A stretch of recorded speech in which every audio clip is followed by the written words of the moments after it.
Viewers, math short technique চ্যানেলের পক্ষ থেকে সকলকে জানাই অভিনন্দন। আজকে আমরা শিখব যে মূলদ এবং অমূলদ সংখ্যা।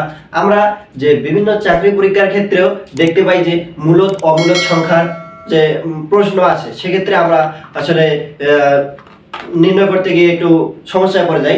আজকে আমরা একটু সহজ কৌশল অবলম্বন করব, যাতে আমরা দেখলেই বুঝতে পারি যে কোনটা মূলদ কোনটা অমূলদ। এখন মূলদ অমূলদ সংখ্যা নির্ণয় করার জন্য আমরা একটা বিষয় ফলো করব, এটা হচ্ছে যদি কোনো সংখ্যা দেখি যে পি বাই কিউ আকারে থাকে এবং কিউ জিরোর সমান না হয়, তাহলে সেই সংখ্যাটাকে আমরা বলবো মূলদ সংখ্যা। যেমন হচ্ছে সকল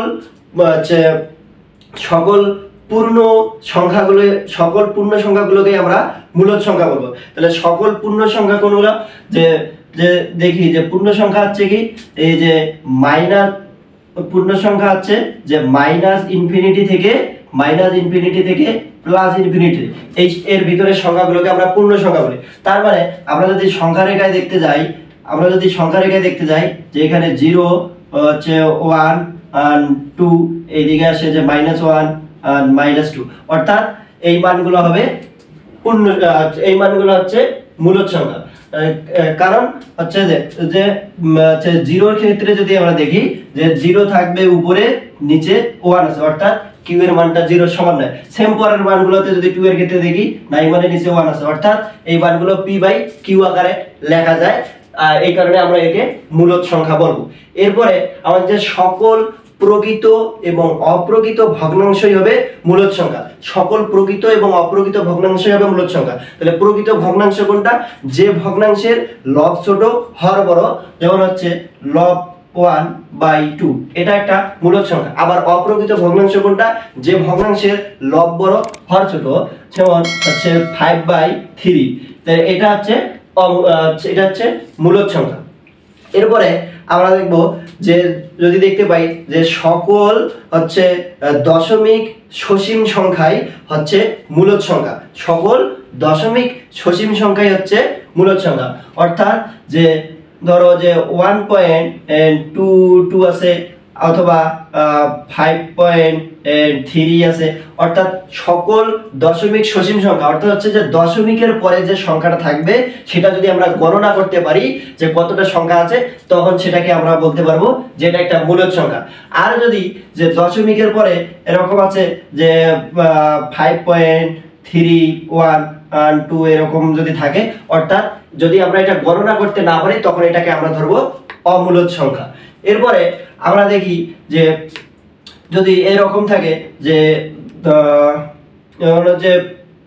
5.2 আছে, তারপর উপরে পৌনঃপুনিক আছে, তো এরকম যদি পৌনঃপুনিক থাকে, সেক্ষেত্রে পৌনঃপুনিক থাকলেও সেটাকে আমরা ধরে নিব হচ্ছে মূলদ সংখ্যা। কারণ পৌনঃপুনিক কথাটার অর্থ হচ্ছে যে 5.2 এরকম অনেকগুলো 2 থাকে, অর্থাৎ যে দশমিকের পরে একটা দেখবো যে যদি এক জাতীয় সংখ্যা আসে, তখন সেটাকে আমরা মূলদ সংখ্যা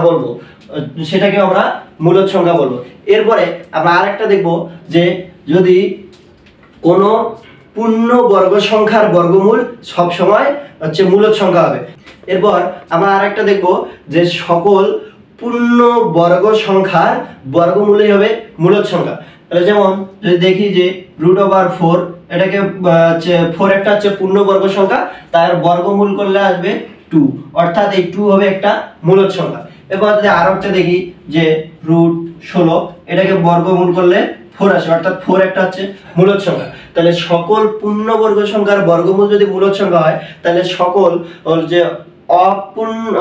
হচ্ছে এরকম কিছু সংখ্যা হবে যেগুলো পূর্ণবর্গ নয়, তাদের ক্ষেত্রে হচ্ছে তাদের বর্গমূলটা হবে অমূলদ সংখ্যা। যেমন যদি দেখি যে √3, তাহলে একে রুট করলে যে 1.732 এরকম অসংখ্য আসতে থাকবে, অর্থাৎ যে পূর্ণবর্গ সংখ্যা নয় এমন সংখ্যার বর্গমূলটা সবসময় কি হবে? অমূলদ সংখ্যা হবে। এছাড়াও আমরা আরেকটা কয়েকটা মান দেখতে পারি যে এই এর মান কিন্তু হচ্ছে একটা অমূলদ সংখ্যা। আবার যদি দেখি পাই, তাহলে পাইয়ের ক্ষেত্রে পাইয়ের মানটা একটা অমূলদ সংখ্যা।